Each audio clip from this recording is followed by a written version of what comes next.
Now, speaking at an event held in Kotte today, the mayor of Kotte, Janaka Ranawaka, expressed these views on the eradication of narcotics from the city. අපි පටන් ගන්නකොට කෝට්ටේ කුඩු විකුණන ස්ථාන තිබ්බේ 40යි. ඒ අපි ගිය අවුරුද්ද ඔක්තෝබර් 26 දිවුරුම් දෙනකොට. When we started, there were 40 narcotics sales locations in Kotte. This was when it took oaths on the 26th of October last year. My friends, as of the 26th of October this year, there were 64 such locations.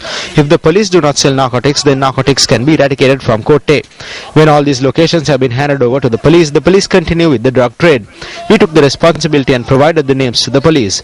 The drug barons called me and say, "You spoke to the police today as well, didn't you? How can we fight this?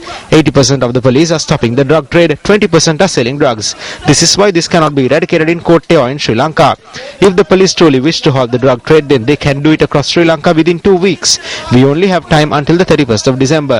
If this is not stopped, then I will stage a sit down in front of the Valikada police. If they cannot stop the narcotic trade, then the police is useless.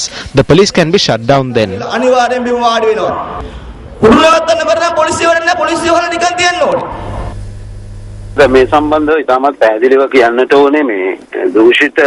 What I have to say about this is that we do not need to be told about corrupt officers in the police. First, there are no corrupt officers of that sort, and second, if there are such officers, then we will take not only disciplinary action but legal action against them.